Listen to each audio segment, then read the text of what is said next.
പ്രിയമുള്ളവരെ, ഈ കഴിഞ്ഞ ഫെബ്രുവരി മാസം 19-ാം തീയതി മുത്താറ്റിക്കൽ കട്ടിപ്പാറ എന്ന് പറയുന്ന താമരശ്ശേരി രൂപതയുടെ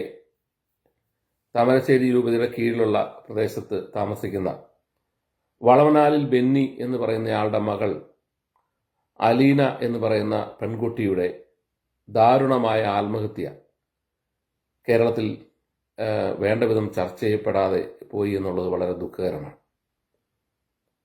30 വയസ്സുള്ള ആ പെൺകുട്ടിയെ ആത്മഹത്യ ചെയ്യുമ്പം ജീവിതത്തിന്റെ എല്ലാ പ്രതീക്ഷകളും നഷ്ടപ്പെട്ട് ആണ് ആത്മഹത്യ ചെയ്തത്. സീറോ മലബാർ സഭ എന്ന് പറഞ്ഞ കൊള്ളസംഘം ആ പെൺകുട്ടിയെ കൊലയ്ക്ക് കൊടുക്കുകയായിരുന്നു. ജോസഫ് സാറിന്റെ ഭാര്യയെ കൊലയ്ക്ക് കൊടുത്തതിന് ശേഷം രണ്ടാമത് നടത്തുന്ന ഒരു കൊലപാതകമാണ് ഈ അലീന ബെന്നി എന്ന് പറഞ്ഞ 30 വയസ്സുകാരി ടീച്ചറുടേത്. 2021 ഇവർക്ക് പെർമനന്റ് ആയിട്ടുള്ള ജോലി കൊടുക്കാമെന്ന് പറഞ്ഞ് മുത്തോറ്റിക്കൽ കട്ടിപ്പാറ LP സ്കൂളിൽ ഇവർക്ക് ജോലി കൊടുക്കാമെന്ന് പറഞ്ഞ് ഇവരോട് 13 ലക്ഷം രൂപ വാങ്ങി എന്നാണ് അറിയുന്നത്. അതിന്റെ രേഖകളൊന്നുമില്ല. കാരണം രേഖകളില്ലാതെയാണ് ഇത് വാങ്ങിയിരിക്കുന്നതെന്ന് ആണ് ബെന്നിയോട് സംസാരിച്ചപ്പം നമുക്ക് മനസ്സിലാകുന്നത്. ബെന്നി ഞാൻ കഴിഞ്ഞ ദിവസം വിളിച്ച് സംസാരിച്ചു. അപ്പോൾ അദ്ദേഹം പറഞ്ഞ ചില വേദനകൾ, ഈ 13 ലക്ഷം രൂപ കൊടുത്തിട്ട് 2021 ഈ അപ്പോയിന്റ്മെന്റ് കൊടുക്കുകയും അതിനുശേഷം 2024 വീണ്ടും 2024 ജൂണിൽ കോടഞ്ചേരി LP സ്കൂളിലേക്ക് മാറ്റുകയും ചെയ്തു. 16 കിലോമീറ്റർ അകലെയാണ് ഈ കോടഞ്ചേരി LP സ്കൂൾ എന്ന് പറയുന്നത്. ഈ കഴിഞ്ഞ 6 വർഷക്കാലമായി ഈ പെൺകുട്ടിക്ക് ഒരു പൈസ പോലും ശമ്പളം കൊടുത്തിട്ടില്ലെന്ന് മാത്രമല്ല, ഇത് ഫേക്ക് ആയിട്ടുള്ള ഒരു പോസ്റ്റിംഗ് കൂടെയായിരുന്നു എന്നാണ് ഇപ്പോൾ മനസ്സിലാകുന്നത്. ഈ 6 വർഷമായി ഈ സ്കൂൾ അതോറിറ്റീസ് 5 പൈസ പോലും ഈ പെൺകുട്ടിക്ക് ശമ്പളം കൊടുത്തിട്ടില്ല. ഇവര് എല്ലാ ദിവസവും ഇപ്പൊ ഇവർക്ക് ജോലിയിൽ കയറിയത് 24-ാമത്തെ വയസ്സിലാണെന്ന് മനസ്സിലാക്കണം. ഈ 6 വർഷക്കാലം അവർക്ക് ജോലി കിട്ടി, ഒരു ശമ്പളം കിട്ടി, ഒരു അധ്യാപകനെ വിവാഹം കഴിച്ച് ജീവിക്കണം എന്നുള്ള ആഗ്രഹത്തിൽ കഠിനാധ്വാനം ചെയ്ത് പഠിച്ചാണ് 3 കുട്ടികളുള്ള ബെന്നിയുടെ കുടുംബത്തിലെ മൂത്ത അംഗമായ അലീന ഒരു സ്കൂൾ ടീച്ചറായി ഈ ജോലിയിൽ പ്രവേശിക്കുന്നത്. ഈ 6 വർഷക്കാലമായിട്ടും ജോലി കിട്ടിയില്ലെന്ന് മാത്രമല്ല, ഈ സഭയുടെ കോർപ്പറേറ്റ് മാനേജറുടെ അവരുടെ പാലസിൽ ചെന്ന് ഈ ബെന്നി പല പ്രാവശ്യം കരഞ്ഞു പറഞ്ഞു, അച്ചോ, എൻ്റെ മകൾക്ക് 1000 രൂപ ഡെയിലി കിട്ടുന്ന ഏതെങ്കിലും ഒരു പോസ്റ്റിലേക്കെങ്കിലും മാറ്റി പോസ്റ്റ് ചെയ്യണം. കാരണം 1000 രൂപ ഡെയിലി വേസിന് കൊടുക്കുന്ന പോസ്റ്റുകളുണ്ട് എന്നാണ് അറിഞ്ഞത്. അതുപോലും ചെയ്യാതെ, ശമ്പളവുമില്ലാതെ ഈ കുട്ടിയെ ഇങ്ങനെ പീഡിപ്പിച്ചതിന്റെ പരിണതഫലമായി ഇത്രയും ഹ്യൂജ് എമൗണ്ട് അവരുടെ നിന്ന് മേടിച്ച് ഇത്രയും പീഡിപ്പിച്ചതിന്റെ ഭാഗമായി ജീവിതത്തിലെ എല്ലാ പ്രതീക്ഷകളും നഷ്ടപ്പെട്ട് വീട്ടിലെ മൂത്ത കുട്ടിയായിട്ടുള്ള അവർ വീടിനുള്ളിൽ കഴിഞ്ഞ ഫെബ്രുവരി മാസം 19-ാം തീയതി ആത്മഹത്യ ചെയ്യുകയാണ് ചെയ്തത്. കർത്താവിന്റെ പ്രതിപുരുഷന്മാരെന്ന് പറഞ്ഞുകൊണ്ട് നടക്കുന്ന ഈ കൊള്ളസംഘം നടത്തിയ ക്രൂരമായ കൊലപാതകമാണ്. അദ്ദേഹത്തോട് സംസാരിച്ചപ്പോൾ മനസ്സിലായത് എന്താണെന്നറിയോ? അദ്ദേഹം പറയുന്നത്, ഞാൻ എൻ്റെ ഈ വേദനകൾ കടിച്ചമർത്തി ഇങ്ങനെ തിരിഞ്ഞമരണോ അതോ ഇതിനെതിരെ ഫൈറ്റ് ചെയ്യണോ എന്ന് ചിന്തിച്ചുകൊണ്ടിരിക്കുകയാണ്. അദ്ദേഹത്തിന് ആരുമില്ല ഈ കോർപ്പറേറ്റ് മാനേജ്മെന്റിനോട് മത്സരിച്ച് ജയിക്കാനുള്ള കേസ് പറയാനോ കേസ് കൊടുക്കാനോ അല്ലെ നീതി ലഭിക്കുന്നതിനു വേണ്ടി സഹായിക്കാൻ ആരുമില്ല. ഇപ്പോൾ SMC എന്ന് പറയുന്ന അയർലൻഡിലുള്ള ഒരു കത്തോലിക്ക വിശ്വാസികളുടെ സംഘടനയാണ്. അവർ സഭയ്ക്കെതിരെ ശക്തമായ വിമർശനങ്ങൾ പലപ്പോഴും ഉന്നയിക്കുന്നവരാണ്. അവർ ഈ കുടുംബത്തിന് വേണ്ടി ഒരു ഫണ്ട് റേസ് ചെയ്യാൻ തീരുമാനിച്ചിരിക്കുക. അപ്പോൾ അതുമായി ബന്ധപ്പെട്ട് അവരെന്നെ വിളിച്ചപ്പോഴാണ് ഞാൻ ഈ വിവരങ്ങൾ അറിയുന്നത്. ഒരു ചാരിറ്റി പ്രവർത്തകൻ എന്നുള്ള നിലയിൽ അവരെന്നെ വിളിച്ച് സഹായിക്കണം, ഈ കാര്യത്തിൽ സഹായിക്കണം എന്ന് പറഞ്ഞപ്പം ടോം ചേട്ടൻ ഒരു വീഡിയോ കൂടി ഇടുവാണെങ്കിൽ കുറച്ചുകൂടി കൂടുതൽ ആളുകൾക്ക് മനസ്സിലാകുന്ന സംഭവം എന്ന് പറഞ്ഞുകൊണ്ടാണ് ഞാൻ ഇപ്പോൾ ഈ വീഡിയോ ചെയ്യാമെന്ന് വിചാരിക്കുന്നത്. ഇതിൻ്റെ അടിയിൽ, ഈ വീഡിയോയുടെ അടിയിൽ ഞാൻ ആ ഗോ ഫോർ ഫണ്ടിലൂടെയാണ് ഈ ബെന്നിയെ സഹായിക്കാൻ വേണ്ടി ഫണ്ട് കളക്ട് ചെയ്യാൻ തീരുമാനിച്ചിട്ടുള്ളത്. നിങ്ങളൊന്ന് ആലോചിച്ച് നോക്കണം, ഇത്രമാത്രം ക്രൂരമായ ഒരു കൊലപാതകം ക്രിസ്തുവിന്റെ സഭ ചെയ്തിട്ട് എന്തുകൊണ്ടാണ് നമ്മുടെ സമൂഹം നിശബ്ദമായി നിൽക്കുന്നത് എന്ന്. കാരണം ഇവരെ ഭയമാണ്. ഈ ബെന്നിയോട് സംസാരിക്കുമ്പോൾ പോലും അദ്ദേഹം ഒന്നും തുറന്നു പറയാൻ പോലും തയ്യാറാകുന്നില്ല. അദ്ദേഹം ഭയപ്പെട്ടാണ് നിൽക്കുന്നത്. അദ്ദേഹം അയർലൻഡിലെ ഈ SMSCയുടെ പ്രസിഡന്റ് ആയി സംസാരിച്ച ഒരു ഓഡിയോ ക്ലിപ്പിൽ അദ്ദേഹം പറയുന്ന വേദനാജനകമായ സംഭവങ്ങൾ ഇവിടെ പറയാൻ പോലും പറ്റത്തില്ല. കാരണം അദ്ദേഹത്തെ സംബന്ധിച്ചുള്ള ഇനി 2 പെൺകുട്ടികളുണ്ട്. അവരെ മുമ്പോട്ട് കൊണ്ടുപോവുക, അവരെ വളർത്തുക എന്നുള്ള ഒരു യജ്ഞത്തിലാണ്. അയാളുടെ മൂത്ത മകളുടെ മരണം അയാൾ വളരെ പ്രതീക്ഷയോടെ ജീവിച്ച് പഠിപ്പിച്ച് ഒരു ജോലിയിലെത്തി വിവാഹം നടത്തി വളരെ പ്രതീക്ഷയോടെ ജീവിക്കുന്ന കാണണം എന്നോർത്ത ആ സ്വപ്നങ്ങൾ തകർന്നടിഞ്ഞു. ആ തകർന്നടിഞ്ഞെങ്കിലും ഇനിയുള്ള 2 പെൺകുട്ടികളുണ്ട്, അവർക്കെങ്കിലും എന്തെങ്കിലും ചെയ്യാൻ കഴിയുമോ എന്നാണ് അദ്ദേഹം ചിന്തിക്കുന്നത്. അതുകൊണ്ട് ഒരുപക്ഷെ അദ്ദേഹം എനിക്ക് മനസ്സിലാകുന്നതനുസരിച്ച് അദ്ദേഹം ഇതിനെതിരെ ഒരു ജീവൻ മരണ പോരാട്ടത്തിൽ നിന്നും പോകാനുള്ള ഒരു സാധ്യത പോലും ഞാൻ കാണുന്നില്ല.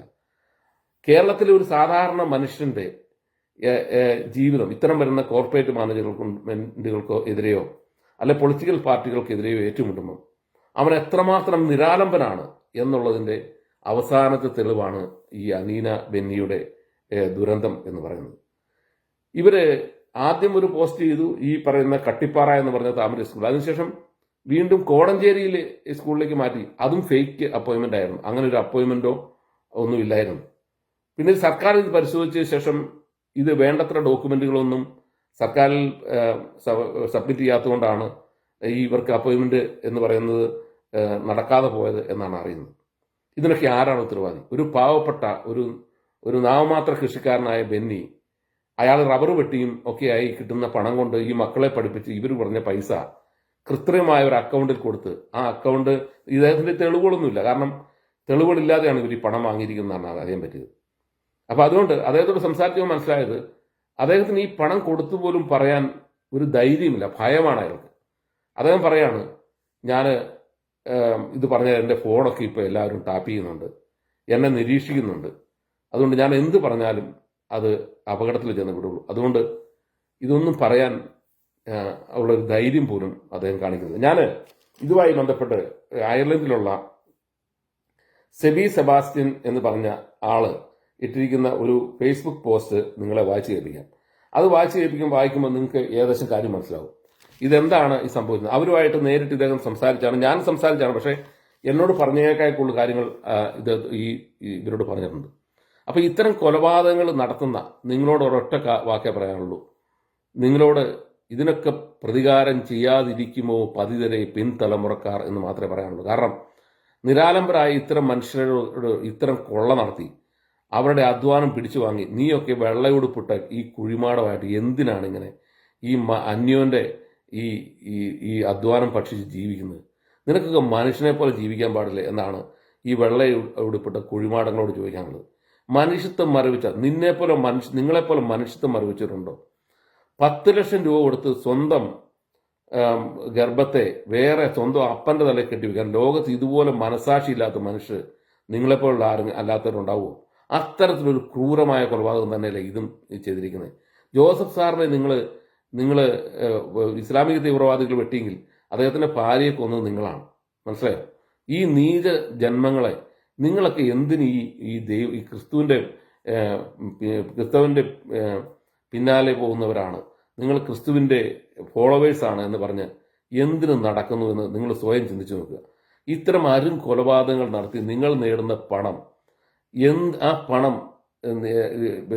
ഇയാളുടെ വെള്ളിക്കാശ് പോലെ, യൂദാസിന്റെ വെള്ളിക്കാശ് പോലെ നിങ്ങൾക്കൊരിക്കൽ എടുത്തെറിയേണ്ടി വരും എന്ന് നിങ്ങൾ മറക്കരുത്.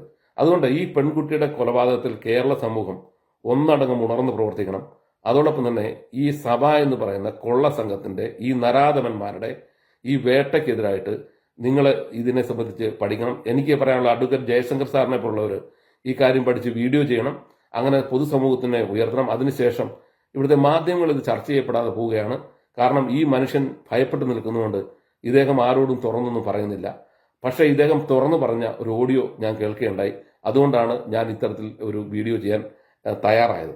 ഇനി സെബി സെബാസ്റ്റ്യൻ എന്ന് പറഞ്ഞ ഈ ഗ്രൂപ്പ് SMC അയർലൻഡിന്റെ ആളുകളാണ്, അവരാണ് പണം പിരിക്കുന്നത്. അദ്ദേഹം ഇട്ടിരിക്കുന്ന ഒരു ഫേസ്ബുക്ക് പോസ്റ്റ് നിങ്ങളെ വായിച്ച് കേൾപ്പിക്കാം. അതിനുശേഷം നിങ്ങൾ തീരുമാനിക്കുക, നിങ്ങൾ മനുഷ്യൻ എന്നുള്ളതിൽ ഈ വിഷയത്തിൽ ഇടപെടണോ വേണ്ടയോ എന്ന്.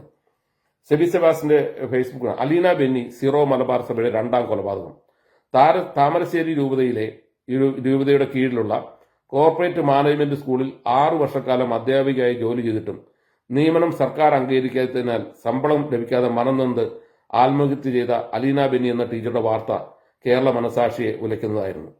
13 ലക്ഷം രൂപ റെജിമോസ് ഇഞ്ചിയാനിക്കൽ ബിഷപ്പായ താമരശ്ശേരി രൂപത കോഴയായി വാങ്ങിയതിനു ശേഷം ആണ് ഈ നിയമനം നടത്തിയത്. താമരശ്ശേരി രൂപതയുടെ കീഴിലുള്ള ട്രായ് എന്ന സ്ഥാപനത്തിൽ ഈ പണം നിക്ഷേപിക്കുകയും അതിനുശേഷം വിത്ഡ്രോവൽ സ്ലിപ്പ് എഴുതി വാങ്ങുകയും ചെയ്തു എന്നാണ് ആത്മഹത്യ ചെയ്ത ടീച്ചറുടെ പിതാവായ ബെന്നി വെളിപ്പെടുത്തുന്നത്. അതിനാൽ ഈ കോഴ വാങ്ങിയത് രേഖകളോ തെളിവുകളോ കൗശലക്കാരായ ഈ പുരോഹിതർക്കെതിരെ കാണിക്കാനില്ല. സർക്കാർ നിയമനം സ്ഥിരപ്പെടുത്താത്ത മാനേജ്മെന്റ് കൊടുക്കേണ്ട പല രേഖകളും സമർപ്പിക്കാത്തതിനാൽ ആണ് എന്നാണ് അറിയുന്നത്. ഈ 6 വർഷക്കാലം വണ്ടിക്കൂലിക്ക് പോലും പൈസ സഹപ്രവർത്തകരിൽ നിന്നും സ്വന്തം അച്ഛനിൽ നിന്നും വാങ്ങി 30 വയസ്സിനോടടുത്ത പ്രായമുള്ള ഒരു ടീച്ചർ ജീവിക്കേണ്ടി വരുന്നത് അവർക്ക് സ്വയം അപമാനിതമായി തോന്നിയിട്ടുണ്ടാവാം. 13 ലക്ഷത്തിന്റെ പലിശയെങ്കിലും സർക്കാരിന്റെ ശമ്പളം ലഭിക്കുന്നവരെ കൊടുക്കാനുള്ള ബാധ്യത സ്കൂൾ മാനേജ്മെന്റ് കാണിച്ചില്ല. പിന്നീട് ശമ്പളം ലഭിക്കുമ്പോൾ അത് തിരിച്ചു കൊടുക്കണം എന്ന വ്യവസ്ഥ വെച്ചാലും മതി. എന്നാൽ പണത്തോടുള്ള ആർത്തിയിൽ ടീച്ചറുടെ പിതാവിന്റെ പക്കൽ നിന്നും 13 ലക്ഷം വാങ്ങിയിട്ട് 6 വർഷക്കാലം ശമ്പളമില്ലാതെ ജോലി ചെയ്ത് നരകിപ്പിക്കാൻ ടീച്ചറെ വിട്ടുകൊടുത്ത താമരശ്ശേരി രൂപതയ്ക്ക് ഈ ആത്മഹത്യയിൽ പൂർണ്ണ ഉത്തരവാദിത്തമുണ്ട്. കുറച്ച് വർഷങ്ങൾക്ക് മുമ്പ് ജോസഫ് പാളിന്റെ ഭാര്യ സലോമി ആത്മഹത്യ ചെയ്യാനുള്ള കാരണം സീറോ മലബാർ സഭയുടെ മറ്റൊരു രൂപതയായ കോതമംഗലം രൂപതയായിരുന്നു. സ്വന്തം ഭർത്താവിന്റെ ജോലിയിലേക്ക് തിരികെ പ്രവേശിപ്പിക്കില്ലെന്നുള്ള കോതമംഗലം രൂപതയുടെ കടുംപിടുത്തവും വരുമാനമില്ലായ്മയും സലോമിയെ മാനസിക സമ്മർദ്ദത്തിൽ ആഴ്ത്തി. ഈ 2 സംഭവങ്ങളിലും മരണപ്പെട്ടത് 2 സ്ത്രീകളാണ്. രണ്ടിനും കാരണം സീറോ മലബാർ സഭയിലെ അതാത് രൂപതയിലെ ബിഷപ്പ്മാർ ഉൾപ്പെടുന്ന പുരോഹിത വർഗത്തിന്റെ കരുണയില്ലായ്മയും ക്രൂരതയുമാണെന്ന് നിസ്സംശയം പറയാം. സീറോ മലബാർ സഭയിലെ ബിഷപ്പ്മാരെ, പുരോഹിതരെ, നിങ്ങൾ പെസഹ വ്യാഴാഴ്ച 12 പേരുടെ കാലുകൾ കഴുകി ചുംബിച്ചതുകൊണ്ടൊന്നും ഈ പാപക്കറകൾ കഴുകി കളയാനാവില്ല. നിങ്ങളിൽ നിന്നും ലഭിക്കേണ്ട ക്രിസ്തുവിന്റെ കരുണയും സ്നേഹവും നിഷേധിക്കപ്പെട്ട ഈ സ്ത്രീകളുടെ മനോവേദയിൽ നിന്നുയരുന്ന നിലവിളികൾ നിങ്ങളുടെ കഠിനവും ക്രൂരമായ ഹൃദയങ്ങളെ അല്പമെങ്കിലും ക്രിസ്തുവിന്റെ ഹൃദയത്തോട് അടുപ്പിച്ചെങ്കിൽ എന്ന് വെറുതെ ആശിച്ചു പോകുന്നു. ഇതാണ് സെബാസ്റ്റ്യൻ സെലി എന്ന് പറഞ്ഞ അയർലൻഡിലെ SMSCയുടെ ലീഡർഷിപ്പിലുള്ള ഒരാൾ ഇട്ടിരിക്കുന്ന ഫേസ്ബുക്ക് പോസ്റ്റ് എന്നാണ്. അവരെ ഇവർക്ക് വേണ്ടി ഫണ്ട് പിരിക്കുന്നുണ്ടെന്ന് ഞാൻ പറഞ്ഞു. ഇതാണ് പറയാനുള്ളത്. നിങ്ങൾ ഷൈലോക്കിന്റെ, അതായത് ഷേക്സ്പിയർ ഏറ്റവും ക്രൂരമായ മുഖമായി, പണത്തിന്റെ ഏറ്റവും ക്രൂരമായ മുഖമായി കാണിച്ച ഷൈലോക്കിന്റെ ഹൃദയ കാഠിന്യത്തെക്കാൾ വികൃതമായ കാഠിന്യ ഹൃദയമുള്ളവരാണ്. നിങ്ങളെപ്പോലെ വൃത്തികെട്ടവന്മാർ ഇത്തരം കൊള്ള സംഘങ്ങൾ രൂപീകരിച്ച് കൊള്ള നടത്തുന്നത്. ഇത് നിങ്ങൾ ഏത് ക്രിസ്തുവിനെയാണ് നിങ്ങൾ രാവിലെ ഈ ഉയർത്തി വാഴ്ത്തി മറ്റു മനുഷ്യർക്ക് കൊടുത്ത് സമാധാനം ആശംസിക്കുന്നത്? അതുപോലെ ഒന്നുമില്ലാതെ മരിച്ചപ്പം ചിട്ടിയിട്ട് ആളുകൾ എടുത്തതെന്ന് പറഞ്ഞാൽ, കുറിയിട്ടെടുത്ത് എന്ന് പറയുന്ന അദ്ദേഹത്തിന്റെ ഡ്രസ്സ് മാത്രമാണ് ക്രിസ്തുവിന്റെ. അദ്ദേഹത്തിന് യാതൊരു സമ്പാദ്യങ്ങളില്ലായിരുന്നു. അപ്പൊ അതുകൊണ്ട് നിങ്ങൾ അദ്ദേഹത്തിന്റെ പേരിൽ, അദ്ദേഹം സ്ഥാപിക്കാത്ത സഭയുടെ പേരിൽ സ്ഥാപിക്കപ്പെട്ട സഭ, അദ്ദേഹത്തിന്റെ പേരിൽ നടത്തുന്ന ഈ കൊള്ള മനുഷ്യ മനസാക്ഷിക്ക് ഒരിക്കലും സഹിക്കാൻ കഴിയുന്നതല്ല. അതുകൊണ്ട് നിങ്ങൾ ഈ കുട്ടിയുടെ കൊലപാതകത്തിന് ശിക്ഷ അനുഭവിച്ചേ മതിയാവുള്ളൂ. കേരളത്തിന്റെ പൊതുസമൂഹം ഉയർന്നു പ്രവർത്തിക്കണം. സാംസ്കാരിക നയമ ചിന്തകർ അവരെല്ലാം ഈ വിഷയത്തെപ്പറ്റി അന്വേഷിച്ച് ഇതിനെ സംബന്ധിച്ച് കൃത്യമായ പൊതുസമൂഹത്തിൽ അവയർനെസ് ഉണ്ടാകണം. സഭ എന്ന് പറയുന്ന ഈ കൊള്ള സംഘത്തെ ശരിയായ അർത്ഥത്തിൽ തുറന്നു കാണിക്കണം എന്ന് അഭ്യർത്ഥിക്കുന്നു. ഈ ടീച്ചർക്കും കുടുംബത്തിനും ഞാൻ ടീച്ചറിന്റെ പിതാവിനോട് സംസാരിച്ചു വളരെ വേദന തോന്നി. അദ്ദേഹം എത്രമാത്രം ഭയപ്പെട്ടാണ് നിൽക്കുന്നത് എന്ന് എനിക്ക് തോന്നി. അദ്ദേഹം സ്വയം എരിഞ്ഞടങ്ങുകയാണ്. അതുകൊണ്ട് ആ എരിഞ്ഞടങ്ങുന്നത് നമ്മൾ കൂട്ടുനിൽക്കരുത്. ഇതിനെതിരെ പ്രതിഷേധിക്കണം. നന്ദി. ടോം ജോസ് തെളിയമ്പാട്.